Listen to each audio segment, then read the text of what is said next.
So in terms of an appeal, first off, an appeal is common, it's formal. A notice of appeal has already been filed. So in terms of what grounds he may have for this appeal, you have to think, number one, every time that the defense attorney objected, that is a ground right there that he preserved for appeal. Secondly, having to deal with jury selection. Remember, there was a Batson challenge that the prosecution excluded 3 black female jurors and that there were no race-neutral reasons for that exclusion.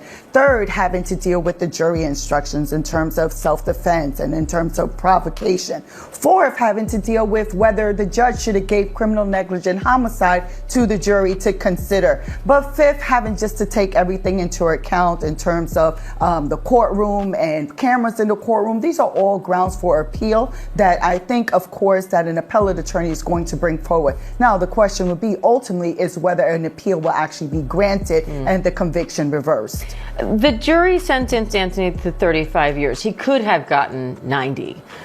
Do you think they're better off targeting the conviction on appeal or trying to just target the sentencing and get that reduced? No, they have to do both. They have to do both. And just to be clear, when it came to the sentencing, yes, the sentencing guidelines would have been 5 to 99 years, with the exception that the sudden passion instruction was given to this jury. So they had the option of reducing the sentence and making it from 2 to 20 years. Now, also, the defense had an option of having the judge make a decision as to what his sentence would be, but he chose for the jury to make that decision. Now, ultimately, of course, one ground of appeal would be that the sentence was excessively harsh, and an appellate court will look at that. Now, whether they will reverse what the jury decision was, that's another question. What were your first impressions looking at everything that transpired with this trial? The jury reached a verdict here fairly quickly. Given what it was asked to do, that's not particularly surprising with that focus on what exactly happened. April 2nd,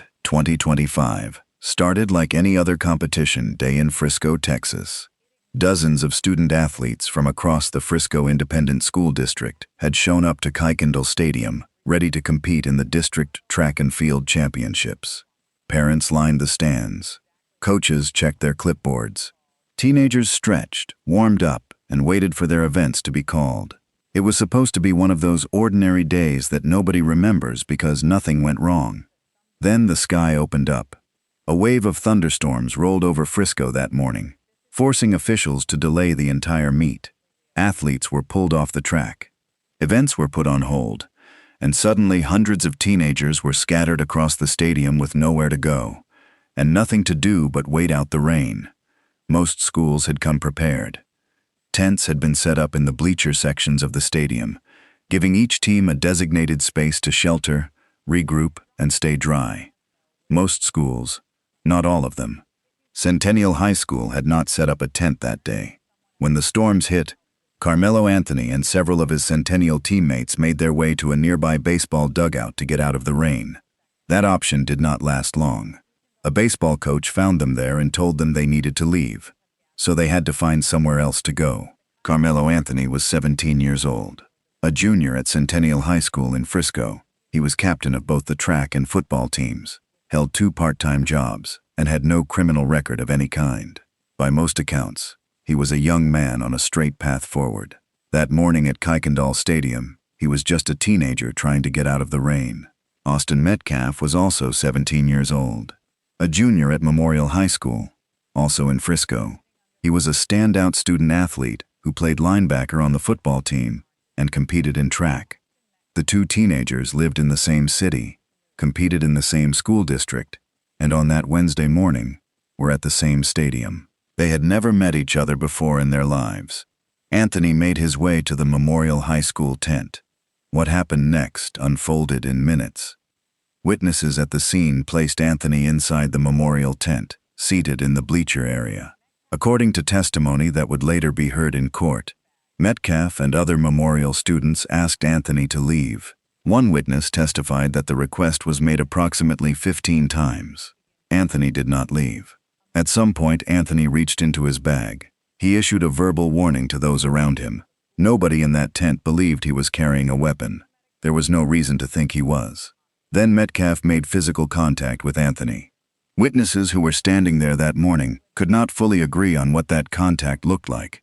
Some described it as a firm, two-handed push. Others called it a single, minor shove. What every witness agreed on was what came next. Anthony pulled out a knife and stabbed Austin Metcalf once in the chest. Surveillance footage from the stadium captured Anthony leaving the tent shortly after and walking along the sideline of the track. Frisco police received the call at approximately 10 in the morning. Officers arrived quickly. Body camera footage recorded the moment Anthony was taken into custody. As handcuffs were placed on his wrists, he spoke. He said, "He put his hands on me. I told him not to." Austin Metcalf was rushed to a nearby hospital. He did not survive. The Collin County chief medical examiner would later confirm that a single stab wound had pierced his heart. It was unsurvivable. Anthony did not deny what he had done. He admitted to the stabbing at the scene. What he disputed was the reason behind it, and that dispute, between an act of murder and a claim of self-defense, would become the question that an entire trial, an entire community, and an entire nation would spend the next 14 months trying to answer. The crime scene was processed. The body camera footage was logged into evidence. And somewhere across Frisco, 2 families received phone calls that would change the rest of their lives. This case was just getting started. If you are new to this channel, hit that subscribe button right now, because we are going deep into this case.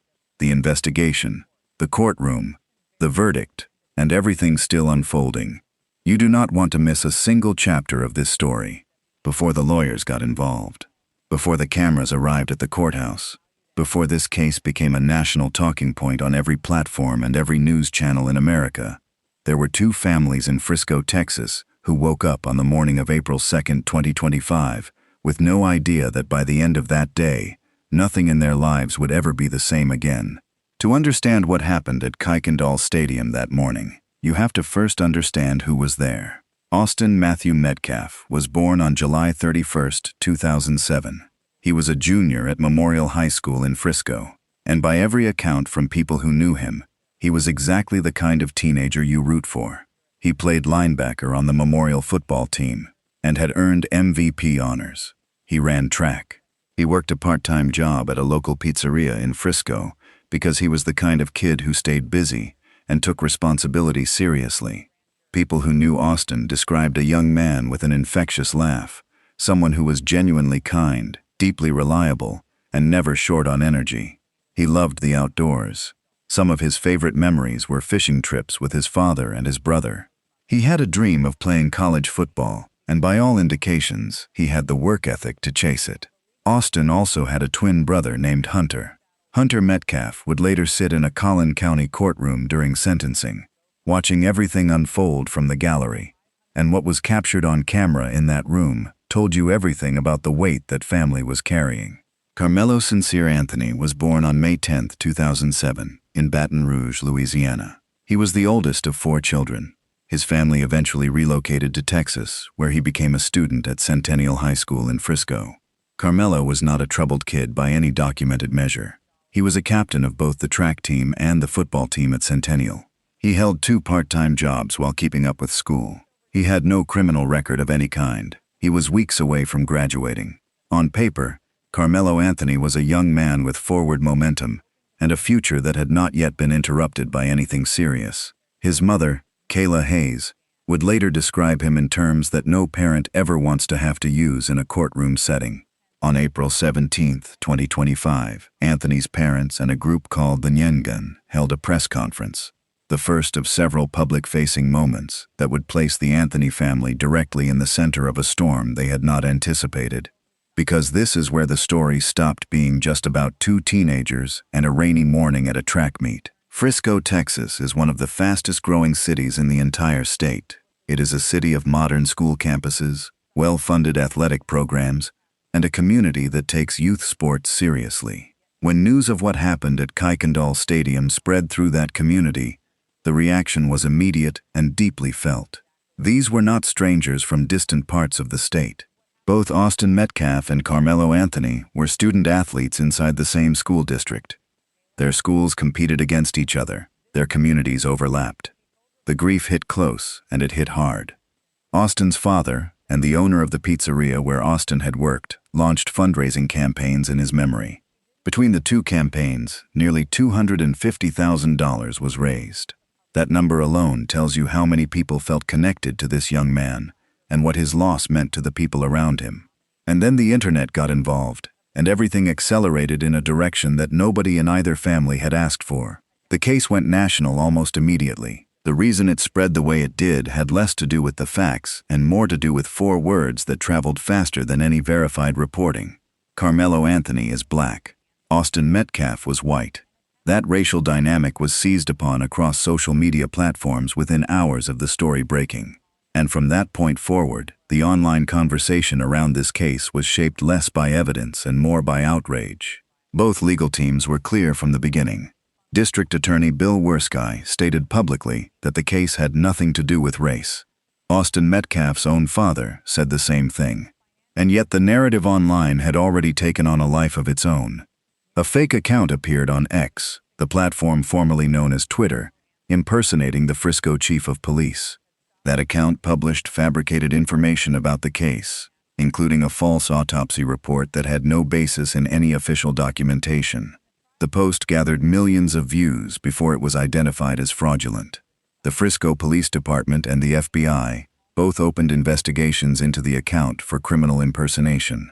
It did not stop there. Claims spread across multiple platforms alleging that Karmelo Anthony's family had used money from a Give Send Go fundraiser, launched to cover legal and pretrial expenses, to purchase a car and a home valued at nearly $900,000.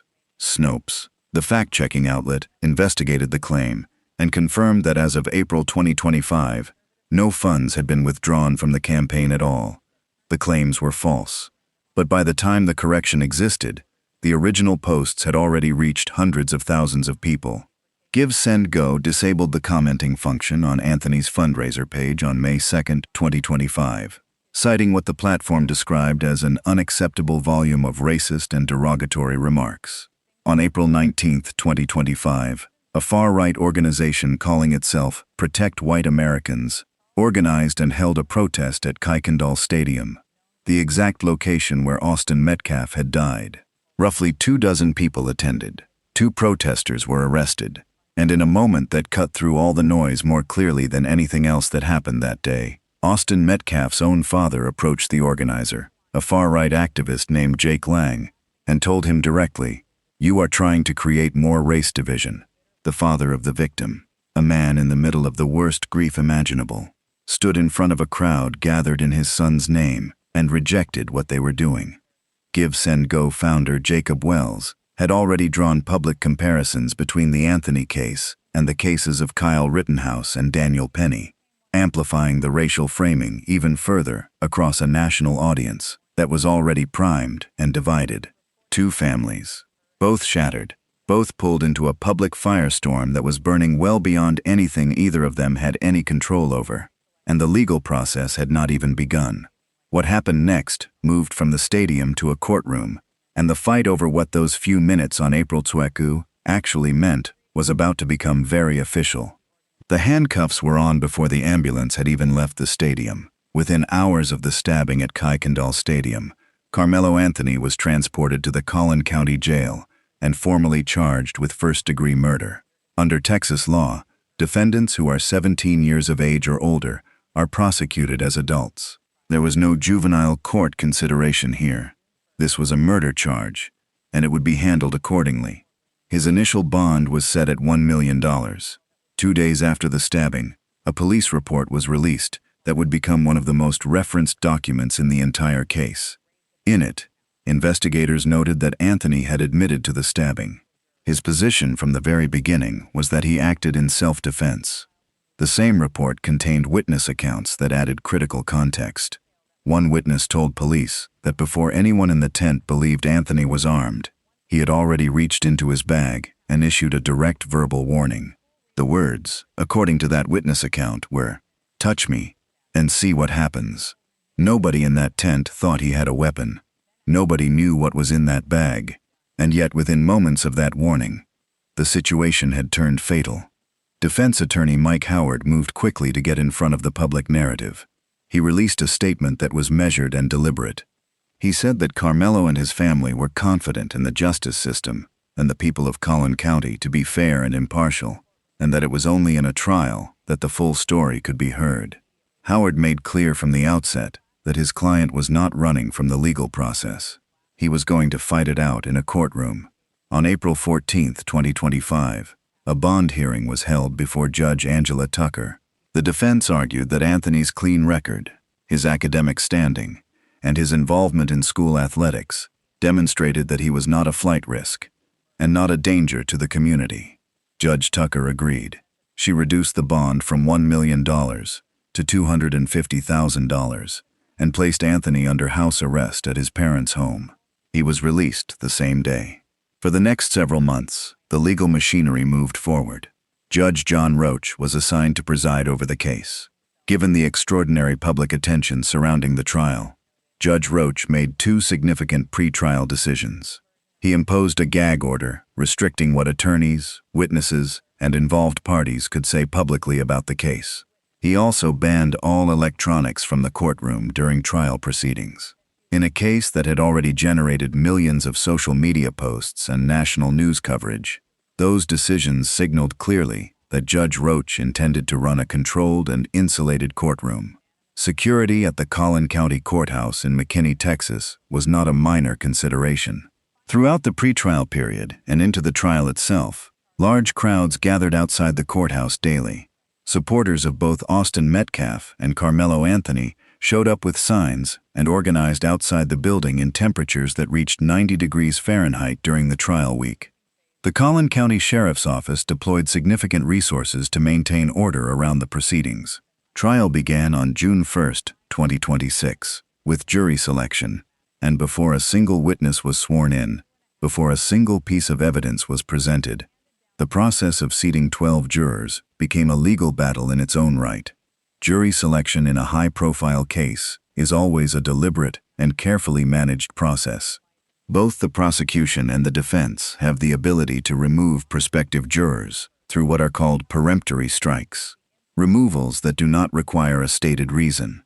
But those strikes cannot be used in a racially discriminatory way.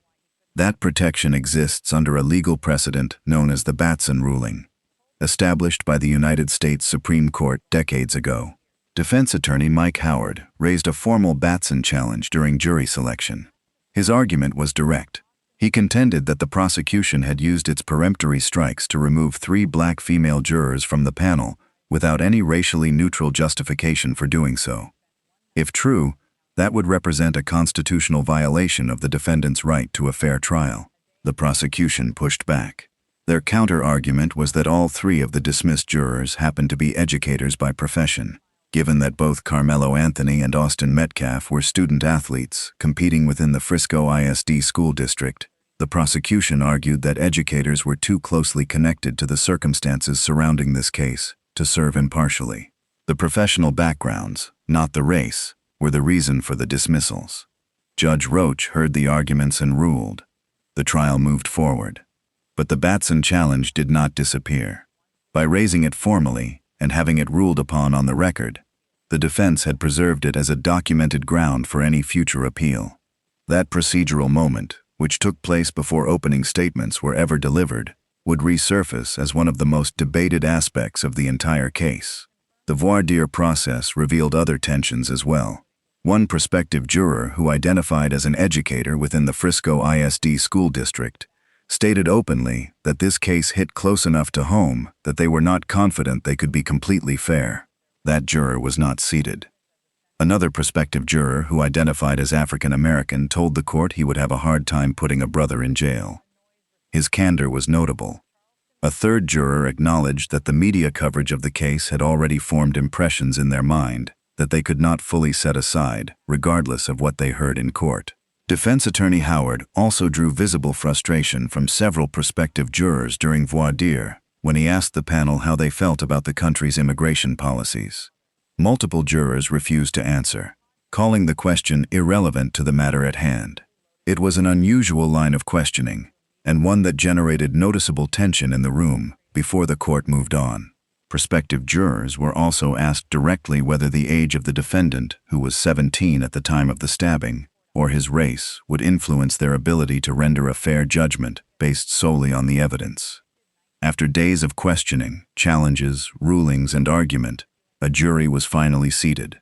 12 people who would ultimately decide whether what happened under that tent on April 2, 2025, was an act of murder or an act of survival. The prosecution had spent months building their case. They had 21 witnesses ready to take the stand. They had forensic evidence. They had surveillance footage. They had a medical examiner's report, and they had the testimony of teenagers who had been standing just feet away when it happened. What they were about to present in that courtroom was significant, and the defense knew it. If you have been watching this channel for any length of time, you know we do not leave cases half-told. Subscribe right now so you are here when we break down every moment of what happened inside that courtroom, because Chapter 4 is where this case reaches its most critical point. The Collin County Courthouse in McKinney, Texas was not built for the kind of attention it received during the first week of June 2026. Lines of people formed outside the building before the doors opened each morning. The gallery inside filled quickly. Dozens more stood outside in 90-degree Texas heat, waiting for any available seat, unwilling to miss a moment of what was happening inside that courtroom. Reporters occupied dedicated sections. Security was visible at every entrance. Judge John Roach had banned all electronics, which meant that everything that happened inside those walls was being processed in real time by human beings rather than live-streamed to millions. That detail alone changed the atmosphere in the room. This was not a performance for a camera. This was a trial. The prosecution moved first. Lead prosecutor Bill Werske had built a case around 21 witnesses. He called them over 4 days of testimony, methodically constructing a timeline and a narrative that pointed in one direction. His position from the opening was clear. This was not a complicated case of competing dangers. This was a deliberate act of violence against an unarmed teenager who had done nothing more than ask someone to leave his school's tent. The first wave of witnesses were students, teenagers who had been standing at Kuykendall Stadium on April 2, 2025. Many of them close enough to see exactly what happened. Several of them broke down in tears while testifying. The weight of being in that courtroom, recounting something they had witnessed at a track meet nearly 14 months earlier, was visible on their faces. Memorial High School student Eddie Parra took the stand and testified that Anthony had been inside the memorial tent before the confrontation escalated. Parra became emotional on the stand when describing what he witnessed in the moments after the stabbing. His testimony was not clinical, it was human, and the jury watched every second of it. A 17-year-old student from Frisco High School also testified. He told the court he had been standing near the gates of the stadium and had a limited line of sight to the bleacher area where the confrontation occurred. From his position, he said he saw someone get pushed or punched, though he could not say with certainty which it was.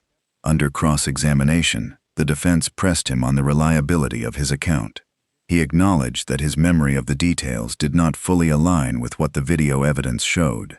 That admission was a small but notable moment for the defense. Other student witnesses were less equivocal. One testified plainly that in his view, Karmelo was in the wrong. Another went further, characterizing what Anthony did as lethal force used against non-lethal force. That witness stated directly that he did not believe the stabbing constituted self-defense, under any reasonable interpretation of what he had seen. Frisco Police Detective Bo Riley also took the stand. Riley worked in the Crimes Against Children unit and had been called out to Kuykendall Stadium on the day of the stabbing. He testified about conducting witness interviews at the field house located near the football field, walking the jury through the investigative steps taken in the immediate aftermath of the incident. Then came the testimony that changed the temperature in the room entirely. Collin County Chief Medical Examiner Dr. Elizabeth Ventura was called to the stand by the prosecution. Before she began her testimony, Judge Roach addressed the courtroom directly. He warned everyone present that the information and evidence about to be presented was graphic in nature. Austin Metcalf's family chose to leave the room rather than hear it. The rest of the gallery stayed. Dr. Ventura confirmed what investigators had documented from the beginning. Austin Metcalf died from a single stab wound. The wound measured 2 inches. It had pierced his heart. She described the injury in clinical terms as a large, gaping wound of a nature that was not survivable. There was no scenario, she testified, in which that wound could have been treated in time. The knife used in the stabbing was entered into evidence as the prosecution presented their case. For the first time, the courtroom and the public record had a physical object attached to that morning at the stadium. The prosecution rested after their 21st witness. Werskai's team had framed the stabbing as a provoked, unjustified attack. They called it plain and simple murder. They used the phrase sneak attack to describe what happened inside that tent, arguing that Anthony had gone into his bag, retrieved a weapon nobody knew he had, and used it against a teenager who never had a chance to defend himself. The defense then began presenting their case. Mike Howard's strategy rested on two pillars. The first was context. The second was fear. Howard called Centennial High School track coach Adam Linwood to the stand. Linwood testified that athletes moving between schools' tents during track meets was entirely normal behavior. He described the environment at these competitions as organized chaos, a setting where students from different schools routinely shared space, socialized, and sheltered together during downtime. His testimony was aimed directly at the prosecution's framing that Anthony had no business being under that tent in the first place. Linwood also confirmed something that spoke to Anthony's character within his school community. Anthony had been nominated by his teammates for a team captain role. It was a detail the defense wanted the jury to hold alongside everything else they were hearing. However, on cross-examination, Linwood acknowledged the point the prosecution had been waiting for. There was no legitimate reason for any athlete to bring a knife to a track meet. That acknowledgement landed in the courtroom and it stayed there. The defense called additional character witnesses, people who knew Karmelo Anthony and spoke to who he was outside of April 2, 2025.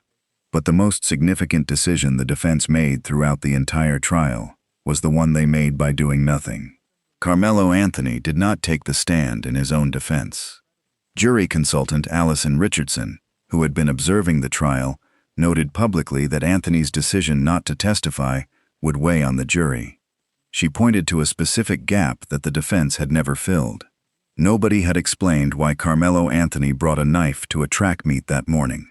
Not his attorneys, not his witnesses, and not Anthony himself. That question had been sitting in the room since opening day, and it left without an answer. Closing arguments arrived, and both sides delivered the sharpest versions of their competing narratives. Mike Howard addressed the jury with a focused argument built around the moment of physical contact.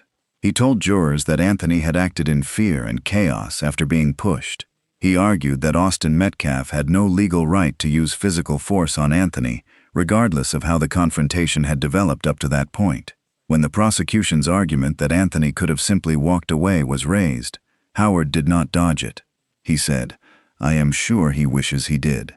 Howard also pressed the jury on the sudden passion instruction, arguing that his client had not had time to think, that he had reacted out of terror in a split second, and that the jury should factor that into their consideration of punishment if they reached that phase.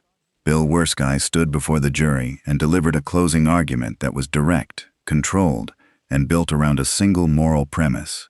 He told the jury, "You do not get to meet a shove with a stab, especially if you provoke the shove." He reminded them that Anthony had been the one who refused to leave. He had been the one who issued the verbal warning.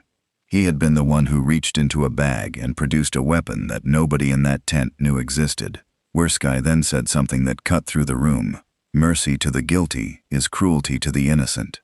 The prosecution then did something that did not require any words at all. They projected an image onto the screen in the courtroom. It was taken at a Frisco ISD track meet the previous year, and it showed coaches on their knees, praying over Austin Metcalf in the moments after the stabbing, as they desperately tried to help him. In the gallery, Hunter Metcalf, Austin's twin brother, lowered his head into his hands. Werskai closed with a question directed at every person seated in that jury box. He asked them what kind of community they wanted to live in. He told them that ultimately this case was about accountability. Then he sat down. Judge Roach gave the jury their instructions. He had made the decision during closing arguments to allow jurors to consider a lesser charge of manslaughter in addition to the primary murder charge. He also instructed them on the sudden passion provision, which, if applied at sentencing, would have reduced the punishment range from 5 to 99 years down to 2 to 20 years. On June 9, 2026, after deliberating for less than 3 hours, the jury returned to the courtroom. The verdict was unanimous. Guilty of murder in the first degree. The manslaughter option had been rejected entirely. Karmelo Anthony broke down. The sound of his crying was audible inside the courtroom. His parents, who had been present throughout the trial, stood up and walked out immediately after the verdict was read.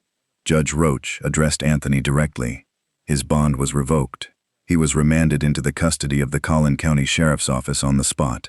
Sheriff's deputies moved quickly. The courtroom went completely silent as Anthony was taken away.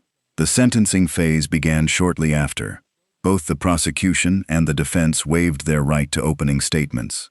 The prosecution made the unusual decision to call no witnesses during sentencing at all. The defense called one. Kayla Hayes, Karmelo Anthony's mother, took the stand. She sat before the jury and spoke about her son with the quiet devastation of a parent facing the unthinkable. She said he was her oldest, her firstborn, that he would always be her baby. When the defense asked her directly whether her son regretted what he had done, she answered without hesitation. She said yes, that he was very sorry for what he had done. The jury deliberated for 2 hours and 20 minutes. They rejected the sudden passion finding, and they sentenced Karmelo Anthony to 35 years in prison. Under Texas law, he will be eligible for parole after serving half of that sentence. Victim impact statements followed the sentencing announcement. Austin Metcalf's mother, Megan Metcalf, addressed the courtroom and spoke directly about the future her family would never have. She said they would never know what their future could have been. She looked at the cameras and the reporters and the observers filling the room and said something that no headline could fully carry. She said that for journalists and activists, this was a story. For her family, it was their reality. Collin County District Attorney Greg Willis addressed the public after the proceedings concluded. He stated that the verdict sent a clear message that violence of this nature would not be tolerated in the Collin County community. He thanked the witnesses, particularly the students who had taken the stand despite the trauma attached to what they had seen. He thanked the Collin County Sheriff's Office for maintaining security throughout a trial that had drawn extraordinary public attention. Frisco ISD released a statement saying they respected the judicial process and would continue supporting their students with compassion and care. They asked the community to approach the aftermath with sensitivity and understanding. Guilty. 35 years. The trial was over, but within 24 hours, a new legal document had already been filed, and the fight was not finished. The ink on the sentencing paperwork was barely dry. Less than 24 hours after a Collin County jury handed down 35 years, Karmelo Anthony's legal team had already filed a notice of appeal through the Collin County court records. Alongside that notice, Anthony filed what is known as a pauper oath, a formal legal declaration stating that he cannot afford private representation at the appellate level, and is requesting that the court appoint an attorney on his behalf. ABC News legal contributor Bernarda Villalona confirmed that none of this was unusual. In cases involving a murder conviction and a sentence of this length, filing a notice of appeal and requesting appointed counsel is standard procedure. It happens routinely. What remained unclear at the time of filing was whether defense attorney Mike Howard, who led Anthony's trial defense, would continue representing him through the appellate process, or whether newly appointed counsel would take over. That question had not been answered publicly as of the filing, but the appeal had begun, and the grounds being examined were substantial. Dallas appellate attorney David Cole, who has spent decades handling cases at the appellate level, identified several areas that attorneys would likely scrutinize as they built the appellate argument. The first and most prominent is the Batson challenge. During jury selection, the defense formally objected to the prosecution's removal of 3 black female jurors. The prosecution justified those dismissals by pointing to the jurors' professional backgrounds as educators, arguing their work was too closely connected to the school district environment central to this case. The appellate question is whether that justification was genuinely race-neutral, or whether it served as a pretext for racially motivated removal. That distinction is not always easy for a court to resolve, and it is precisely the kind of question that appellate judges examine carefully. The second area involves the jury instructions themselves. Were the instructions on self-defense and provocation framed correctly and completely enough for the jury to apply the law accurately? If the instructions were flawed or incomplete in any material way, that becomes a reviewable issue. Third, attorneys will examine how the sudden passion provision was presented to the jury during sentencing. Was the instruction clear? Did the jury fully understand what it meant and what finding it would require? If there is any ambiguity in how that option was communicated, it opens a line of argument on appeal. Fourth, legal observers have raised the question of whether Judge Roach should have offered the jury a third option beyond murder and manslaughter. Specifically, criminal negligent homicide.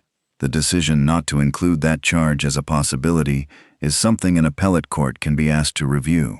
Fifth, there is the question of venue. This case generated national headlines, social media firestorms, protests outside the stadium, crowds outside the courthouse, and saturation-level media coverage across Texas and beyond. The defense may argue that finding an impartial jury in Collin County was fundamentally compromised by the volume and intensity of pretrial publicity, and that the trial should have been moved to a different county entirely. Sixth, there are broader questions about courtroom conduct and procedural fairness throughout the proceedings that appellate attorneys will comb through in the trial transcripts. David Cole offered an insight that is worth understanding clearly. When an appellate court looks at a challenge, one of the first things it determines is whether the issue before it is a question of fact or a question of law. A question of fact asks what happened. The jury already answered that. An appellate court gives significant deference to what a jury decided about the facts. But a question of law asks whether the rules were followed correctly, whether the legal standards were applied properly, whether the process itself was sound. When the issues before an appellate court are questions of law, Coale noted, the probability of success for the appealing party rises considerably. That distinction matters here, because several of the grounds being examined, the Batson challenge, the jury instructions, the venue question, are precisely the kinds of issues that can be framed as questions of law rather than questions of fact. What an appeal is not, however, is a second trial. The appellate court will not seat a new jury. It will not re-examine the evidence and decide again whether Anthony is guilty. The jury handled that question, and their answer was unanimous. What the appellate court will do is read the trial record, review the legal rulings made by Judge Roach, examine the objections that were raised and how they were handled, and determine whether anything that occurred during the proceedings rose to the level of a reversible legal error. Most appeals do not end in a new trial. Most convictions that reach the appellate stage remain exactly where they are. But most is not all, and the process of finding out can take months. In complex, high-profile cases, it can take years. While the legal process moves forward in courtrooms and filing offices, the community that lived through this case was left to sit with something that no verdict fully resolves. A community leader named Carter spoke publicly in the days following the sentencing. He shared that Austin Metcalf's father had told him he finally slept through the night after the guilty verdict came in.